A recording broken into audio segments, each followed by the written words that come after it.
because you go back and read what they said about her at World Youth Day. You remember World Youth Day? She gets up. It was in Denver, wasn't it? Denver. I saw the YouTube clip. People should look it up. It's amazing. But yeah, tell us about that and the response. Definitely look up the YouTube clip when this is over. Mother Angelica is contracted with the Bishops' Conference to broadcast, and it was really their first big unified event. The Pope at World Youth Day in 1993 from Denver. In fact, Tim Dolan was her sidekick. He was her co-host, Father Tim Dolan. Oh, really? The time. Oh, yeah. Wow. Oh, yeah. There's a lot to watch there. Did he have some commentary on what happened? No. Okay. No. He was very quiet that day. In fact, he was on the set that day. Okay. What happened is they got a press release. They were contracted to do all the live events. Well, there was a live Station of the Cross, Way of the Cross.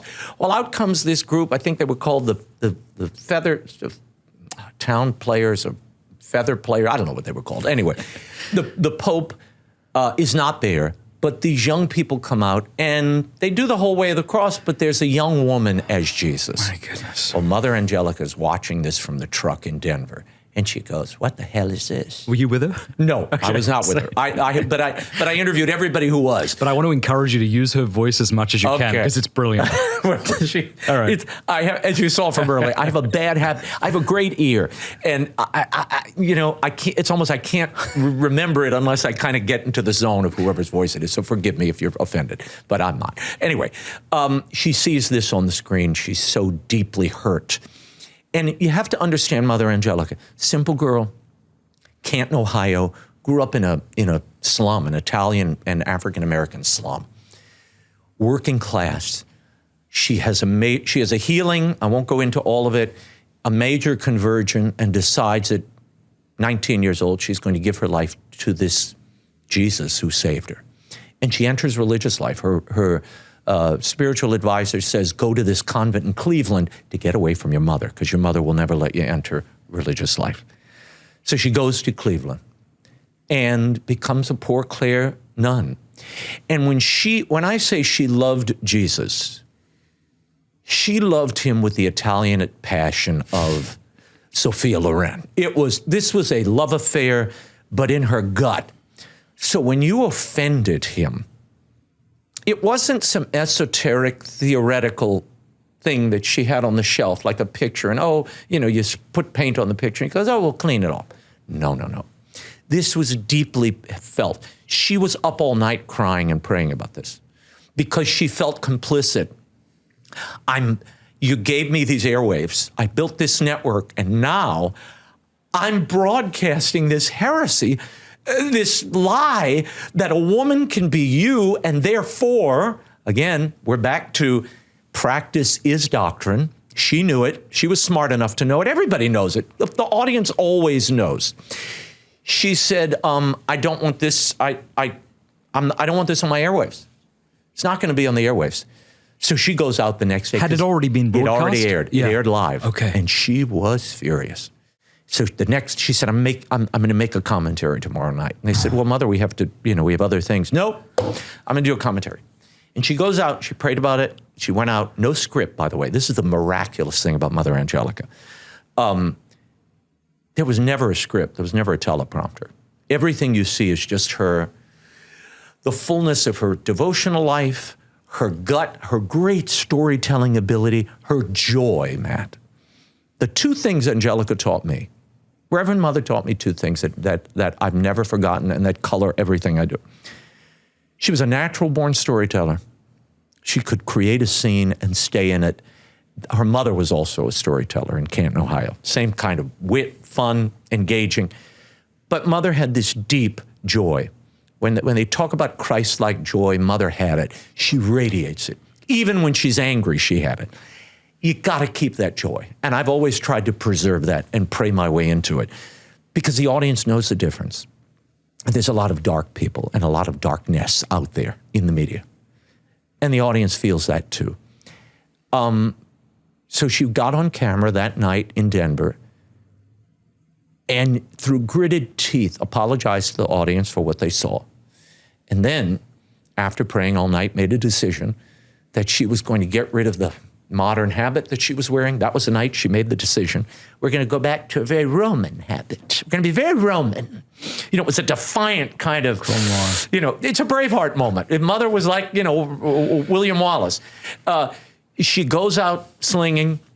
She's going to change the habit. She's going to bring Latin back to her liturgy and her community, she decides that night. So that horrible, you know, show that people who were organizing that way of the cross thought they were accomplishing, they actually inspired something that had far profound, far-reaching repercussions, consequences and repercussions than they ever imagined. Because had they not, and this is the Mother Angelica story, really, had it not been that moment of crisis, we would never have had what I believe is the renaissance of Catholicism. And indeed, Matt Fradd wouldn't have his show here. And so many of these people, Scott Hahn, who you've had here, the conversions, the model of media can be used to evangelize people, and it can be done in a winsome way.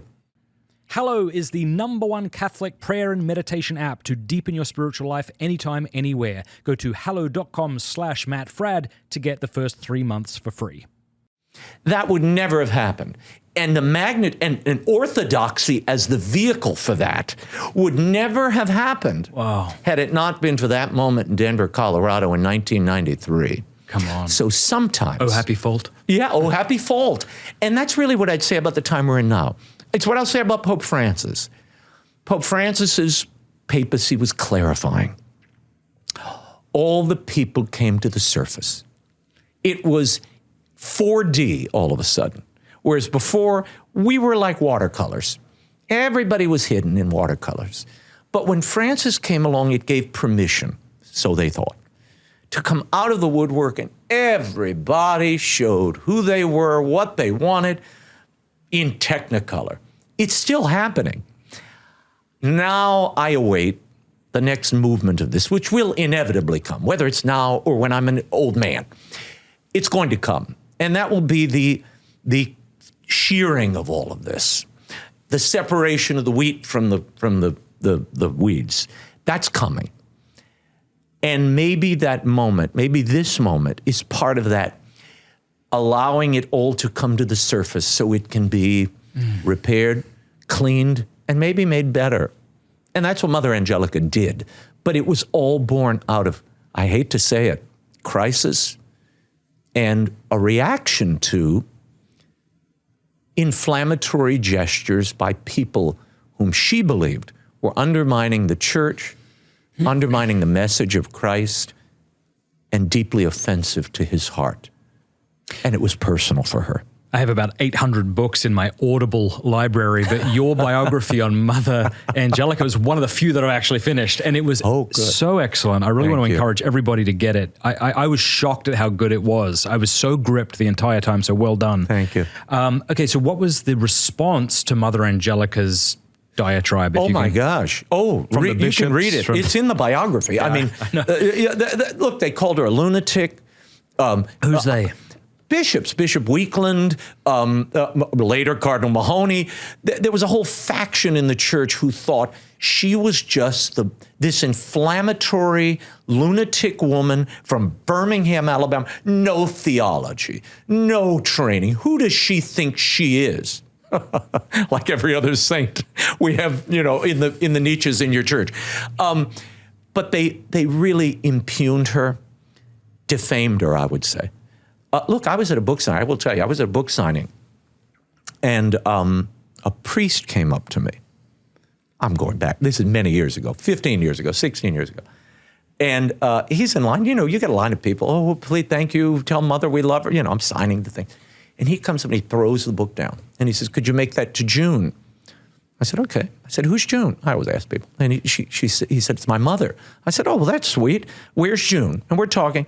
And he goes, I don't know why, but all she does is watch this old witch. Oh. And I put my pen down. And I said, well, I'm going to pray for you. I said, she may be many things, but she's not an old witch. You better watch your mouth. And he said, what is it to you? I said, well, I'm her biographer, but she's also a mother to me, a spiritual mother to me, and a dear friend. And I won't tell you what I said to him, but I used some choice words. I said, Father, you're going to have to forgive me, but you're And he was upset. He walked away. But there was this deep latent hatred for her because of what she represented.